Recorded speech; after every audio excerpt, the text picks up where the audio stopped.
Sometimes the smallest voice carries the loudest warning. Sometimes the youngest eyes see what the wisest minds miss. And sometimes the difference between life and death is whether someone listens. This is the story of a 10-year-old girl who remembered. Picture this. It's 10 a.m. on a flawless tropical morning. Families are scattered across the pristine white sand of Macau Beach in Phuket, Thailand. The sky is postcard blue. Kids are building sandcastles. Parents are sipping coconut water. Cameras are clicking.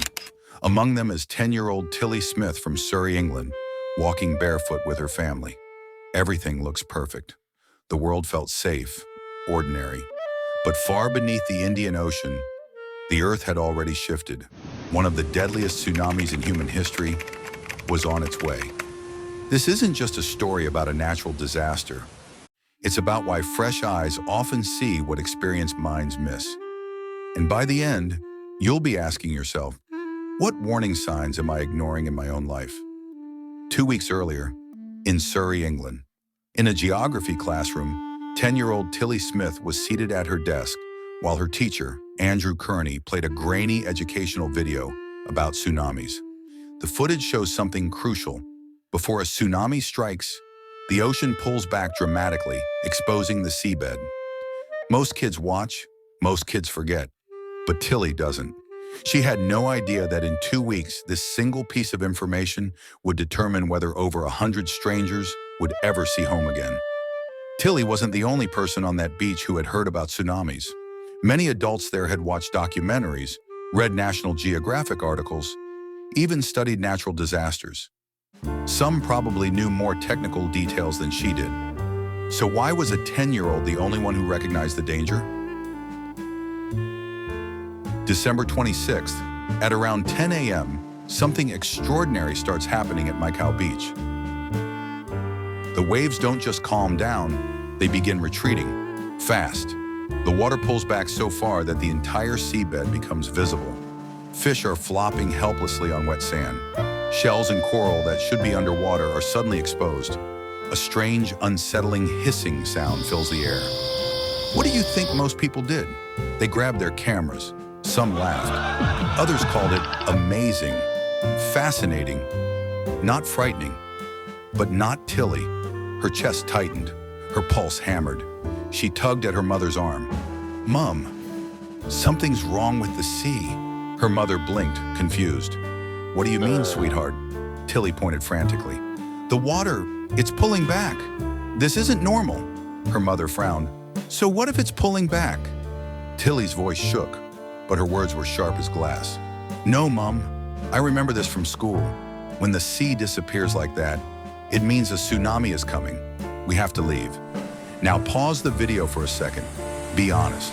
If your 10-year-old interrupted your vacation to warn you about a tsunami based on a school lesson, would you listen? Most parents wouldn't, but Penny Smith made a choice that saved lives.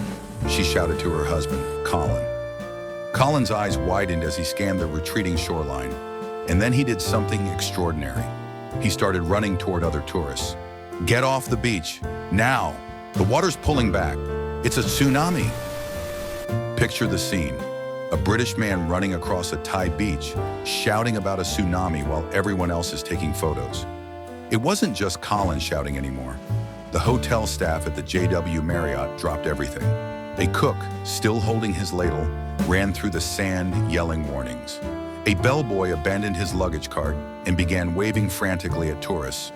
Within moments, the warnings multiplied like wildfire. Families snatched up their children. Beach vendors started herding people inland. The relaxed vacation atmosphere transformed into organized urgency. Over 100 people, tourists, locals, staff, were scrambling to safety. And then, exactly 10 minutes later, the first monstrous wave slammed into Macau Beach. 30 feet of roaring ocean erased everything on its path. The exact spot where over 100 people had been standing was gone. But every single one of them survived, because a 10-year-old girl remembered. The beach that had been full of life was now a churning mass of destruction. News of the angel of the beach spread globally within hours, but the real question remained. How did a 10-year-old see what hundreds of adults missed? The answer lies in psychology, and it affects all of us. First, normalcy bias. Adults had been to beaches hundreds of times with no disasters. Their brains had learned the pattern. Beach equals safe. When something unusual happened, their minds rationalized it as interesting rather than dangerous.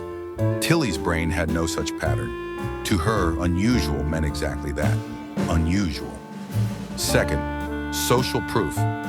When nobody around you panics, you don't panic either. Adults looked at each other's calm faces and thought, if no one else is worried, why should I be? This is called the bystander effect, and it can be deadly. Third, fresh perspective. Scientists call this functional fixedness. The longer we look at something one way, the harder it becomes to see it differently. Adults had learned to see beaches as safe spaces. Tilly saw the ocean as it actually was in that moment, dangerous. Tilly was flown back to Thailand months later, not as a tourist, but as a guest of honor. She received a certificate of bravery from the Thai government and met with officials who credited her with saving lives. But even surrounded by cameras and praise, she kept saying the same thing. It wasn't me. It was my teacher, Mr. Kearney, who taught me. I just remembered. That humility only made the story more powerful. This story isn't really about tsunamis. It's about awareness. How many dangers, physical, emotional, professional, do we ignore because everyone else seems calm? In business, it's often the newest employee who spots the problem veterans have become blind to. In relationships, it's sometimes the outsider who sees the red flag you've rationalized away. Think about your own life right now. What have you stopped noticing? What warning signs are you calling normal? Because you've seen them so many times. The voice that saves you might not come from an expert. It might come from a child, a newcomer, or your own quiet intuition that something isn't right.